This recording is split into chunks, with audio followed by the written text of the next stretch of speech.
All right, we are in the Gospel of John. We didn't quite get chapter 10 finished.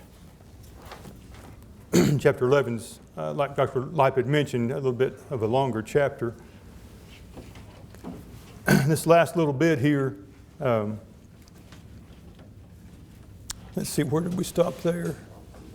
Let's just jump back maybe to verse 32 and read to the end of the chapter. That they were fixing to try to stone him there.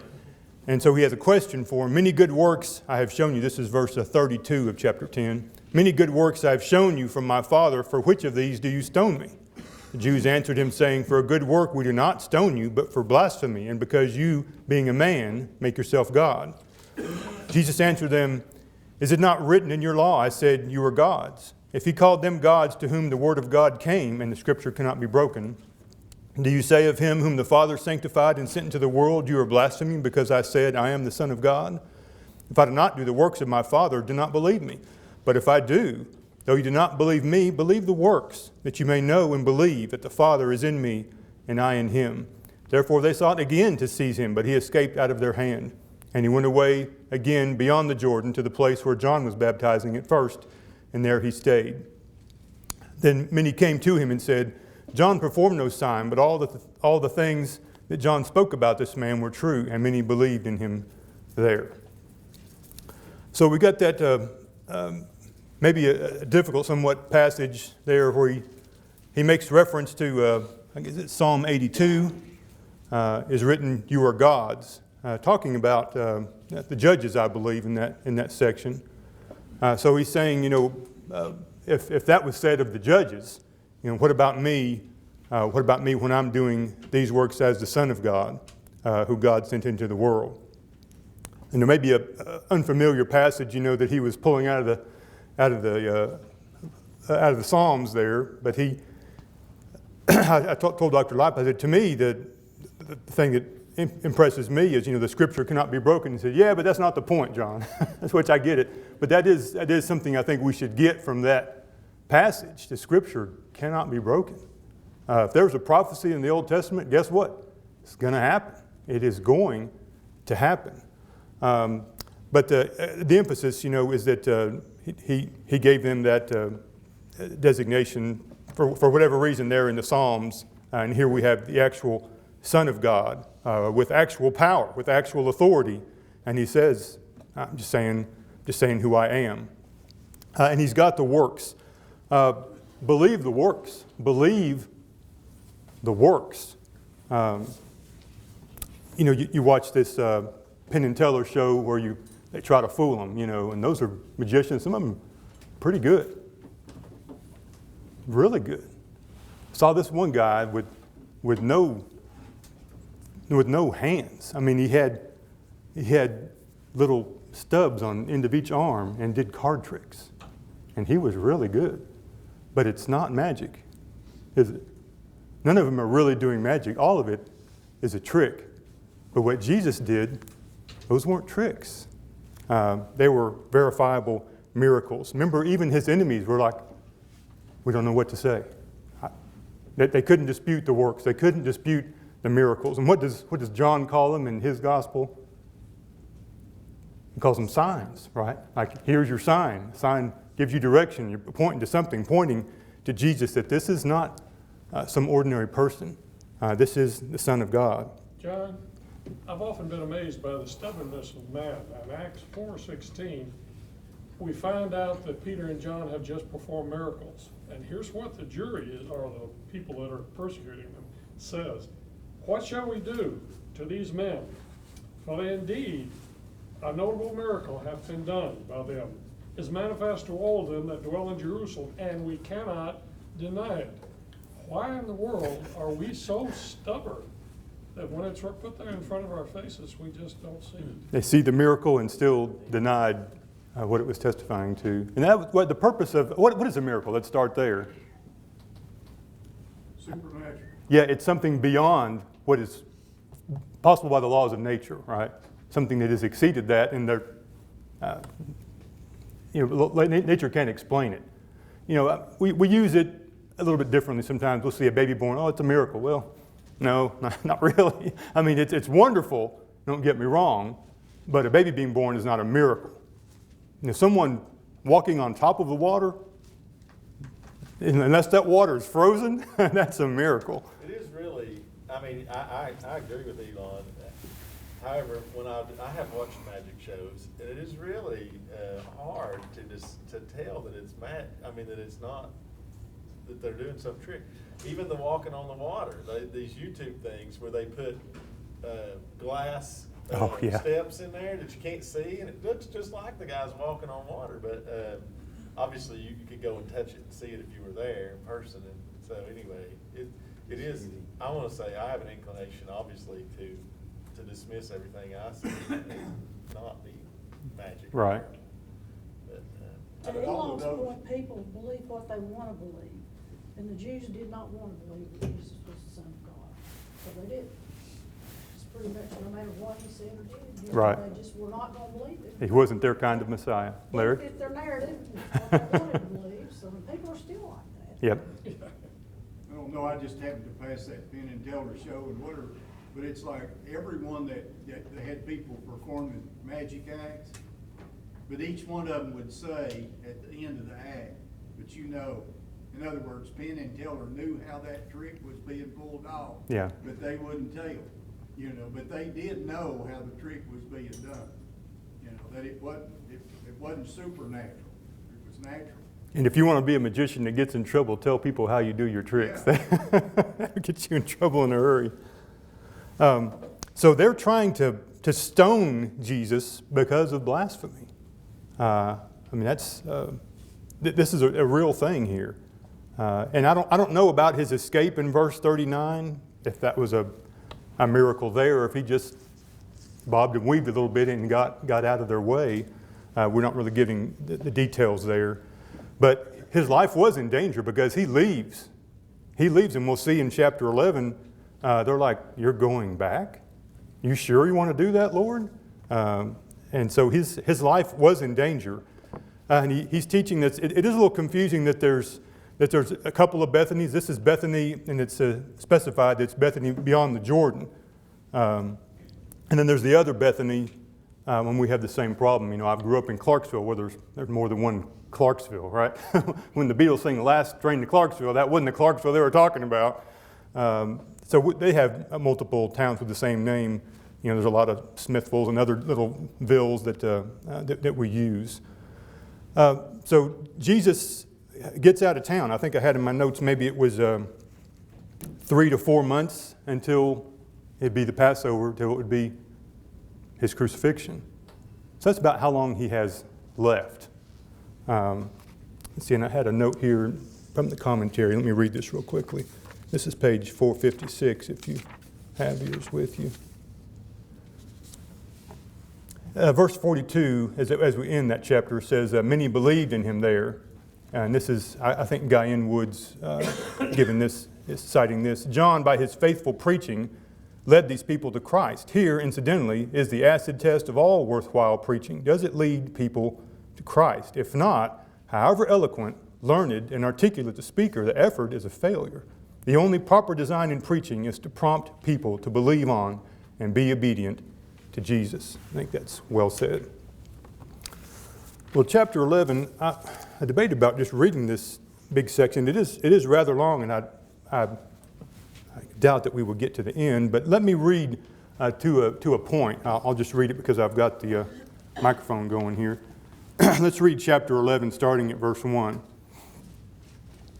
"Now a certain man was sick, Lazarus of Bethany, the town of Mary and her sister Martha. It was that Mary who anointed the Lord with fragrant oil and wiped his feet with her hair, whose brother Lazarus was sick.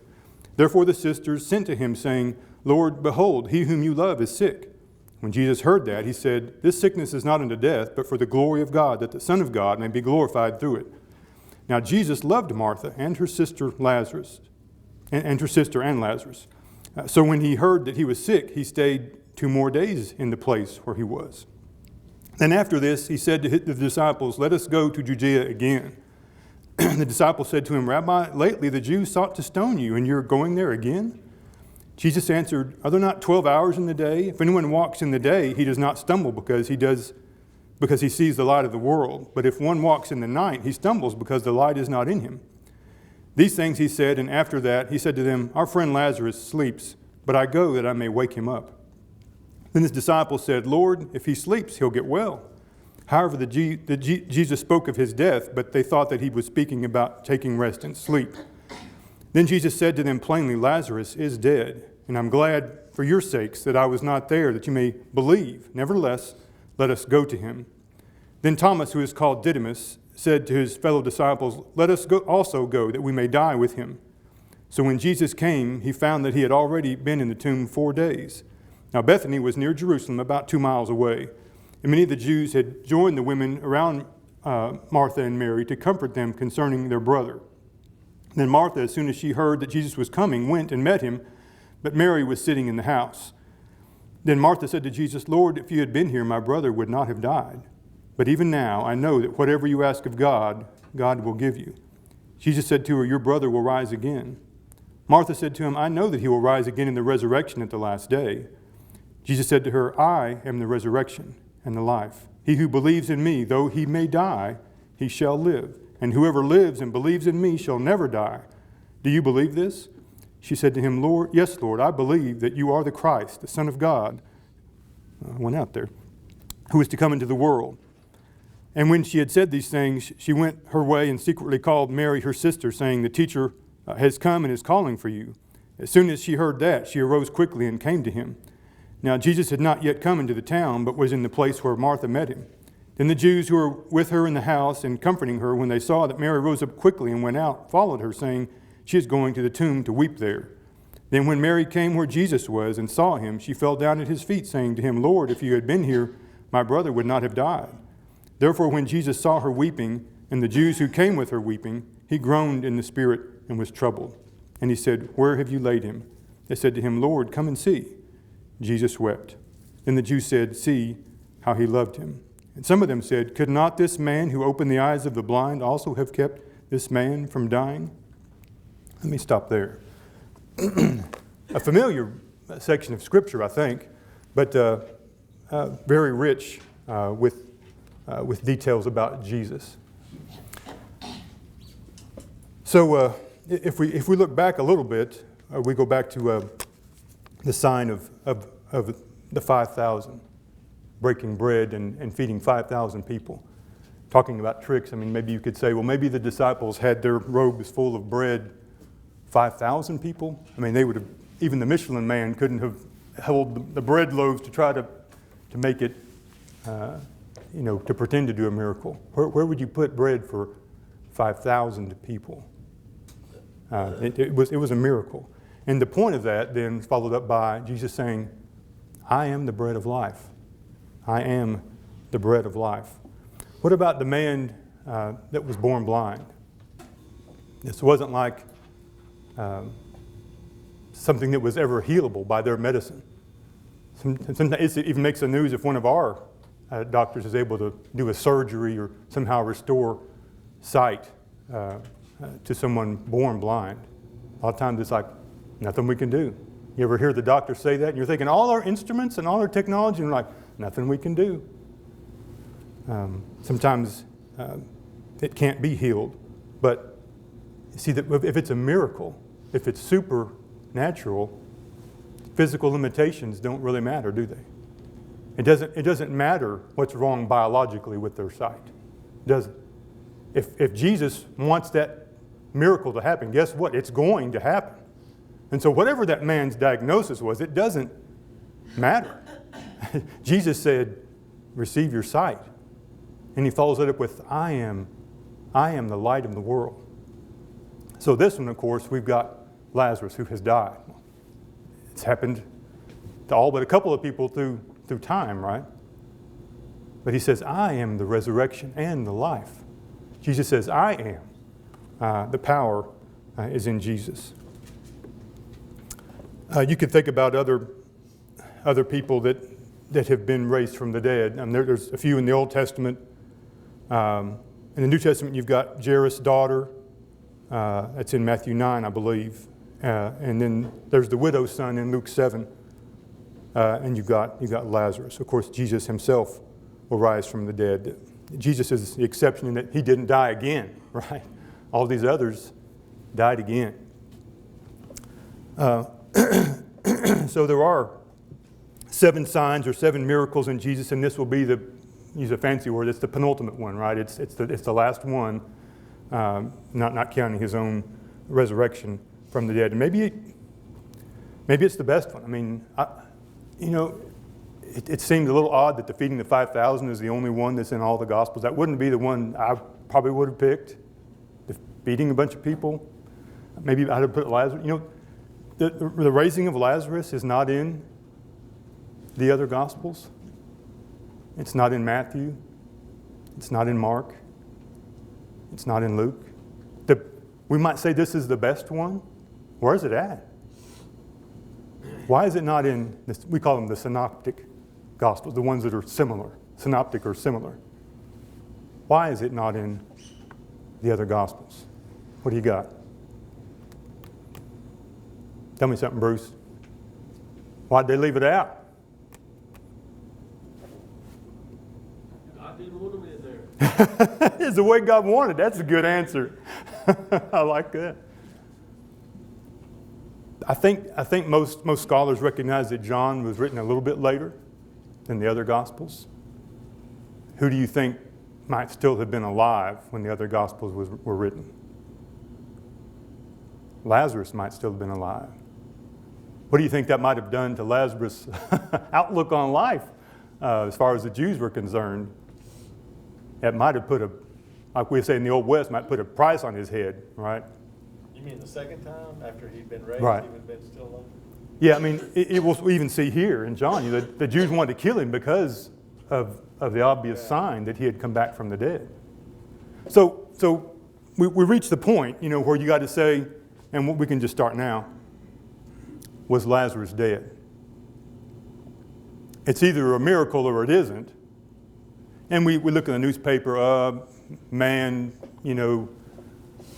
resuscitated 4 hours after he was pronounced dead or something.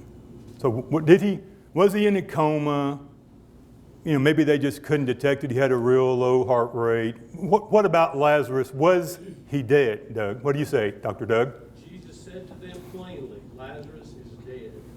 But if you're a skeptic, It also says he's Been dead. dead 4 days. been dead 4 days. Okay, well let's define it just a second. People say they're dead, okay, and you go in there, how do you determine that they're dead? No pulse. Okay, pulse is good. What else you got? Medically, a doctor will not sign a death certificate until what? It's not that the heart's not beating. It's not, why will the doctor sign a death certificate? What's the one thing for certain? Brain activity? What? Brain activity? There is none. There is no brain activity at all. So you got, I didn't bring this in my notes, I left it at my work, I think, but you got clinical death,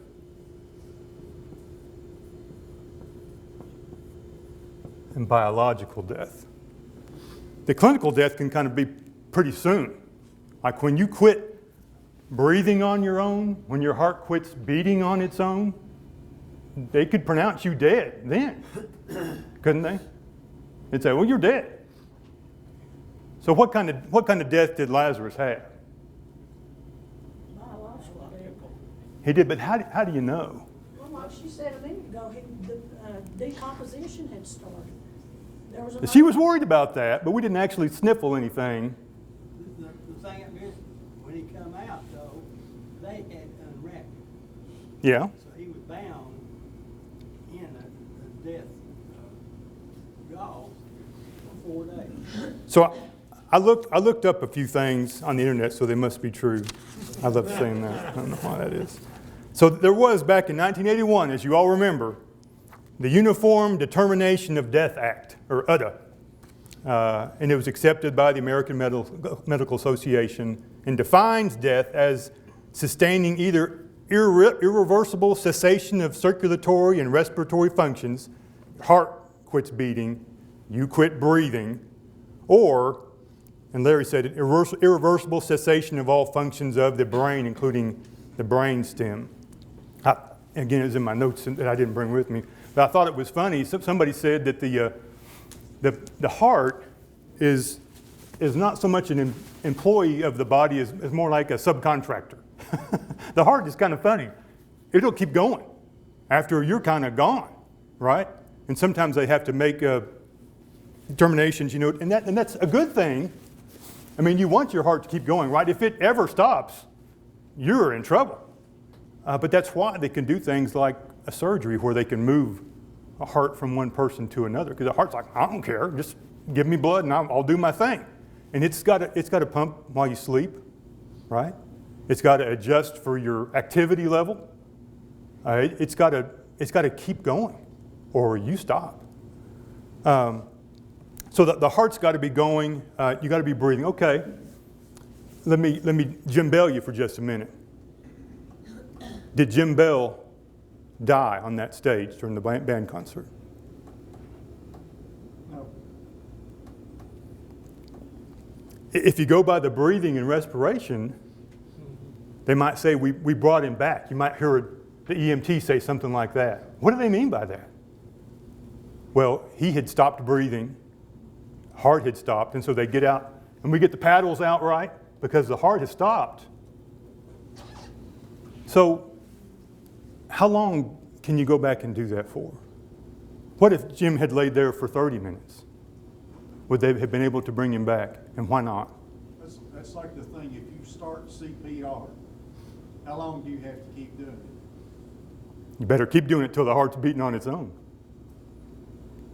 So why is that? Okay, if he had laid there 30 minutes and the EMT was in traffic or they had a flat tire, whatever, 30 minutes, could they have got the paddles out and brought Jim back or not? Could they have? If there had been no brain, if there was no oxygen getting to the brain, it's like you got all of those factors involved in determining death.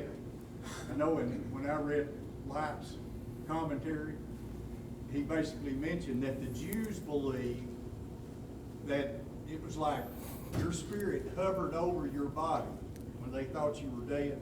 Your spirit hovered over your body for 3 days, it could re-enter, and I thought of Eutychus, okay? But it's like after that 3 days, it's like, no, that's it. They're really dead. But if we had someone out on the table here, you say you check for the breathing, right? In the movies, you see them do whatever they're doing here, they're checking for the pulse. You might put your ear to their chest and listen for it. How else would you know? What if it had been a day? How would you know? How do you know now? It's been a day. They're still. Yeah, they would get rigor mortis, we call it. Anything else? Is that it? You would be unresponsive. Okay. You could poke them in, but it's maybe somebody in a coma could do that. If you're a Jew 2,000 years ago, how do you know? There's not a coroner there to bring in, right? How do they know? Oh, we buried Lazarus and he was still alive. My bad. How did they know? Today, there's a situation where a person dies and they're dead because there's no brain waves, but the doctors will keep the heart beating so that they can harvest Right. the organs. There's another kicker to it. One thing no one's mentioned yet, you're going to get cold, aren't you? What's your temperature now? Without looking, without checking. Yeah, it's almost 100, right? What's the temperature in this room? 70-ish? You got 30 degrees more temperature almost than the room has? You're not on fire, but you're warm. Someone that's dead, they're going to be cold. Well, people have been found frozen and they've been brought back. It kind of goes back to what Larry said about oxygen. Remember that? That's why you got to keep breathing. That's what they say the secret to living is, right? Keep breathing. You've got to fuel your body with oxygen. That stops. You got a little bit in your system, right? That's why the CPR can work. You keep whatever you've got in there, and then they'll blow in your mouth some. Now I think they just say, just do the heart But you're putting blood, even though the heart is not going on its own, you're pumping it through the body because there's still oxygen in there, and cells are like, okay. But if that stops, or if it gets, the level gets too low, those cells are like, we're done. Even at the cellular level, right? The little, remember the mitochondria, the little energy stations in the cell? They're like, we're done. Larry and I went by the charcoal factory the other night towards Monterey. They were making charcoal. How did I know that? Smell it. Yeah, and I could see the flames. You could see it, that it was burning, that there was heat, that there was energy. It was something going on. When we cool down, all those energy producing cells in our body have stopped. We get cold, there's no bringing you back. You can put bolts in your neck and put all the electricity you want. You're not coming back. One of the things like with hospice and situations like that, the old expression was like, has the blood started to poop? The life is in the blood, the oxygen, whatever. So, you know, we go back to the Bible, the life is in the blood. And it's like, okay, when the blood starts to pool, what they meant by that is like, you know, the blood's not moving. Mm-hmm. You know, and it can't take the nutrients or whatever the body needs. It can't get to the places it needs to get to. The heart might be, you might keep it pumping with CPR, but the life is in the blood. So the record that I saw, someone without breathing on their own, without their heart beating on their own, was about 4 hours. And that's with someone doing, there's a lady just collapsed in her driveway, some British lady, and the neighbor, who happened to be a physician, ain't like that, saw her, went to her, did CPR, they, you know, got the ambulance coming. She went and, she was smart now. This was actually her specialty. Went and got a bunch of frozen vegetables from her freezer and packed her in while they kept doing the CPR, because they got to keep that body metabolism low, because oxygen is a problem. But Lazarus was cold dead, right? He wasn't in a coma. He was cold. He wasn't breathing. So unless Mary and Martha had been in the tomb with him doing CPR for 4 days, and they hadn't been, there is no way. We don't even have a case of someone being kept alive like that for 4 days. But they actually have it. They call it the Lazarus syndrome medically. But that's really not an apt name for it. Sometimes someone can come back. They can, you know, but it's been 3 minutes or something. 4 days? Mm-mm. So that there is decomposition. Somebody said that. The cells are breaking down. The blood is pooling. Remember when Jesus was on the cross and they rammed the spear up him, right? But the blood and water had already separated. Enough they could tell there's water, there's blood. He had died. And things started happening inside his body then. So Lazarus is dead. So this is going to be a miracle. But why did he wait? Does that make you feel uncomfortable? When it says, and he waited 2 days. When you read that verse, does that seem like a strange verse? What is going on there? What? He wanted to make sure that everybody understood that Lazarus was dead. It wasn't a trick. Yeah, it's his friend though, you know. Isn't that strange? Putting the sisters through that time period. Yeah. That's tough sledding if you were Martha and Mary, right? What were you waiting for? You think one of them said that? I mean, they kind of both said, if you had been here. They parroted the same thing. They had been talking. If Jesus had been here. Yes, if Jesus had been here, sister. You think they think they'd had that conversation? We've seen the miracles. Do we know how far away he was from them? Any idea? About 20 miles. Yeah, it's probably a good day's journey. So here's my thing. I'm going to do it with my little pen. So they're in, Jerusalem is like here, and I think Bethany is here. And he's in and the other Bethany, which is beyond the Jordan. I don't know if it's on the other side, but let's say it's up here 20 miles away. So a little fella gets sent, right?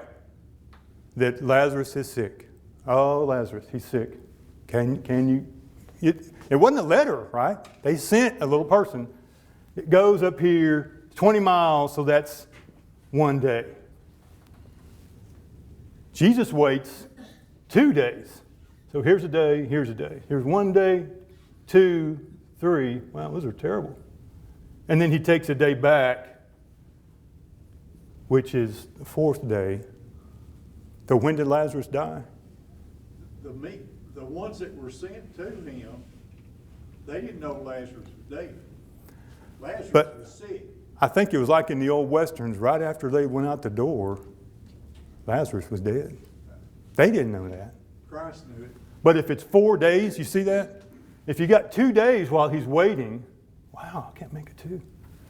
So a day here, waits 2 days, a day there, and they say when he gets there, he's been dead 4 days, Lord. So when this little fella, whoever it was, left, Lazarus died shortly after they walked out the door. So by the time he gets there, Lazarus is sick. Jesus is like, well, there ain't any hurry. He's dead. Now, is it any harder to raise him after he's been dead for 30 minutes? Or could he have done it 30 days later? Somehow, that's harder to us, harder to me, right? Don't you think that seems harder somehow? Mary and Martha were like, if you had been here live with him, you could have done it. But now, it's too late, Lord. Isn't that kind of what they're thinking? If you had just been here before he had died, you could have done it. But now, it's too late if you'd just been here. Or we see when Jesus is on the cross, when he dies, the dead are raised. Who knows how long those people have been dead? You know, there's no telling how long those people were dead. So he definitely had the power to raise them at any point in time. And just go back to the beginning, right? The beginning of John was the Word. And nothing was made that was without him, right? He was the agent of creation, we say sometimes. I don't know who first phrased that. So created everything through the power of Jesus, through Christ. So if you can do that, does it matter how long they've been dead? If you can make it from scratch, right? You can make it from these parts here that are laying here just as easily. No problem. John, oh, excuse me. I think Larry had his hand up. They believed in the resurrection. The Pharisees believed in a resurrection. You know, there would be a resurrection. But to me, I think the point is that Christ is saying, I am the resurrection and the life. You know, it's like, okay, how are you going to basically show that? It's not, you believe in the resurrection. Okay, when people die, there's going to be a general resurrection. But the point is Christ is saying, I am the resurrection. Right. Yep. Because he says, come out, you're going to come out. I've heard a lot of answers to this. I wanted your attention. Oh, no. Why did Jesus weep? Yeah, Dr. Light talks about that in his commentary some. I think some of that probably was frustration. Some of it maybe was him seeing the limits of their faith. They didn't think he could do it. Empathy for Mary and Martha, maybe. Yeah, he was his friend, and he's going to bring him back from his reward. And he's going to die twice. Glenn Colley, helped me here one time, and he went through the book. I don't know where he started at the beginning or what, but and he said he wept, which I never heard this take, but this he knew as soon as he did that he'd been saying, of course, and I think Dr. Light said this a little earlier in this, he'd been saying, my time's not yet, my time's not yet, my time's not yet. And he knew as soon as he did this, Yeah. that was the start of the end for him. And so he said but anyway, so Jesus himself said, I'm glad I wasn't there, to the intent you might believe. So they had seen him heal people, and they had seen him ask God to heal people. Okay, so and I'm kind of keying on what Larry said and what he keeps saying. I can do this. He knows he can. They know he can pray to the Father to do stuff, but he's going to show them that he can do this, and that something they hadn't seen done before. Yeah. I mean, so they're going to believe more, I mean, stronger in him. They knew he was maybe God's son. They didn't really realize that meant he was God. Yeah. I guess. I don't know. But anyway. Yeah, I mean, it's beyond their grasp, and we think, they couldn't get it. And it's hard for us to get that too, Larry. How many times do you have to have a miracle? He'd raised Jairus' son, he'd raised the widow of Nain's son, he'd raised Jairus' daughter. They had seen that. How many times if I got how many times have you got to see it before you believe it? Like, it's like, I've always said this, if God granted you a miracle, what's the next thing you'd want? One more. Another one. It's like, no, it's like, when are you going to get it?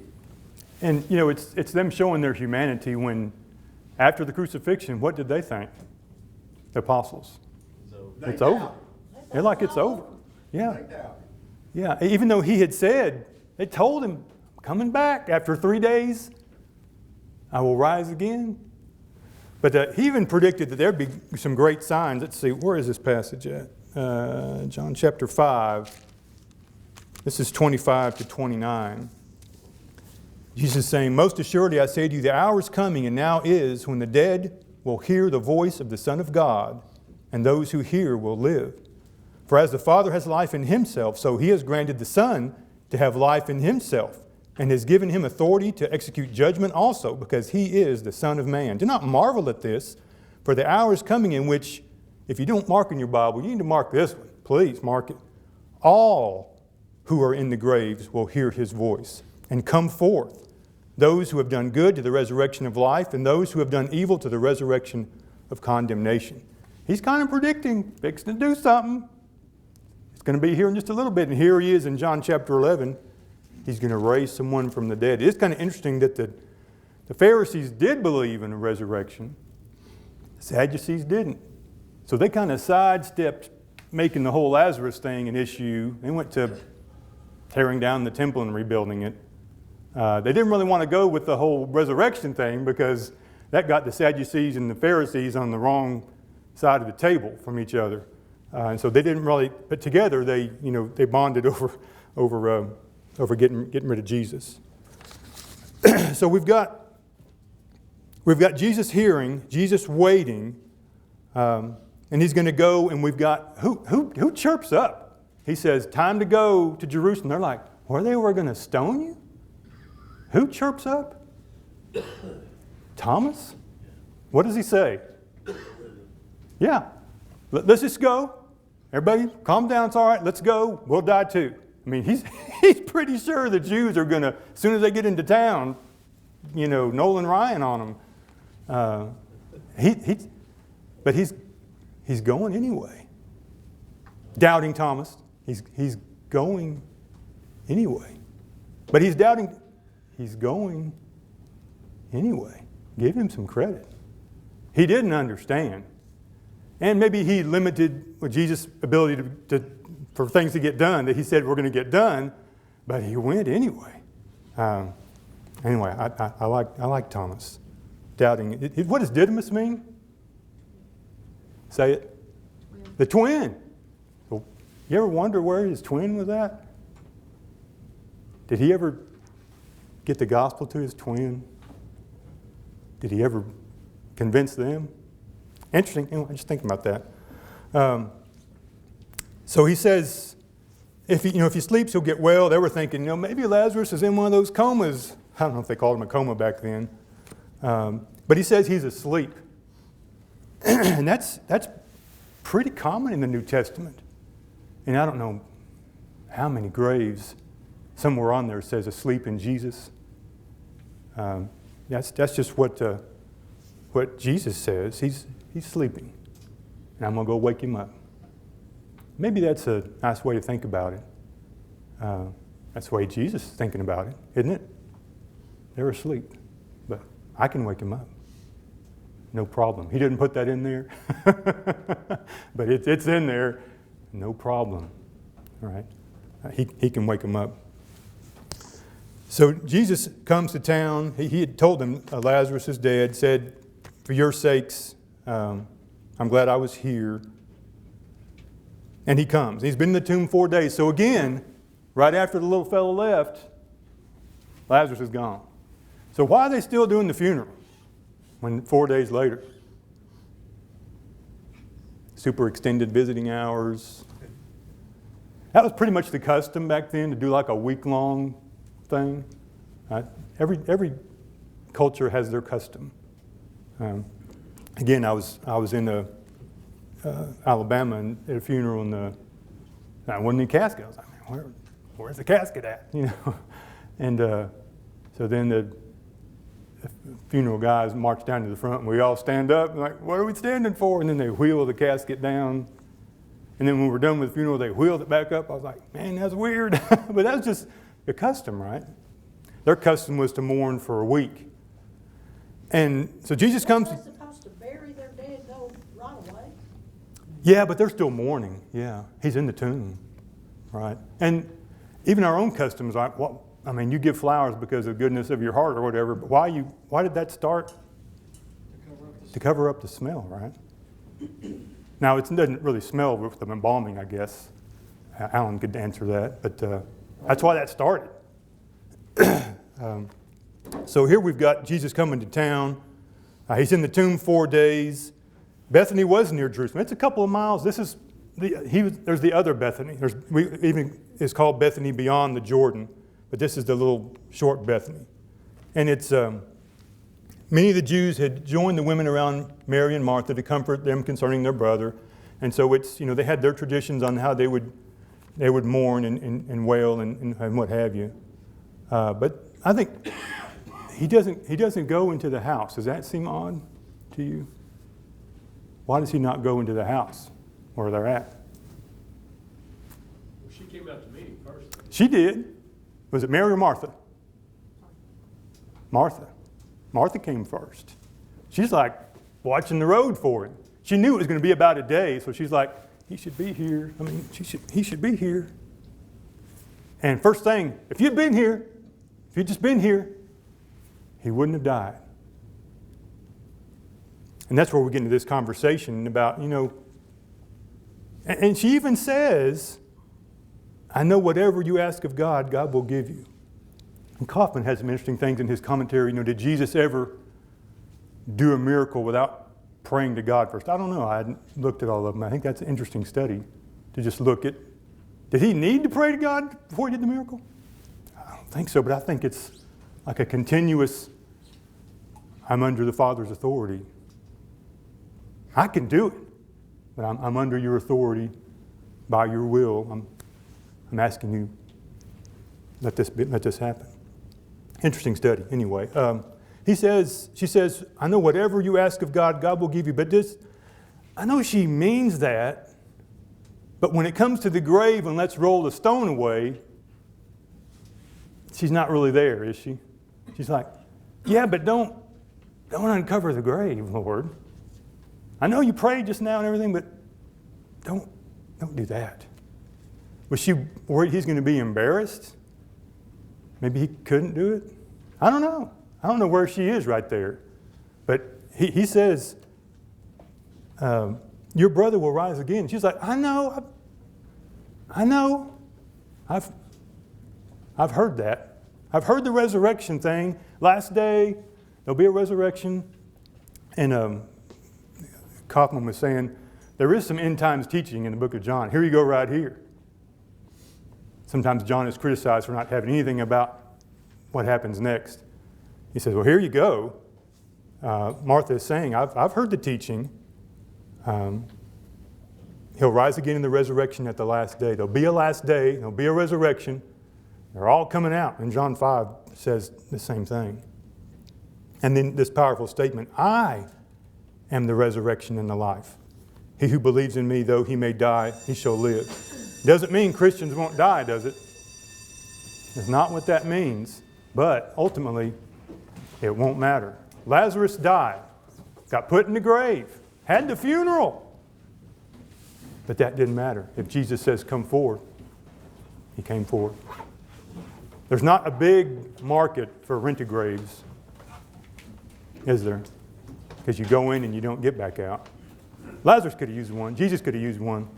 Not many. Not many. Thank you for your time this morning.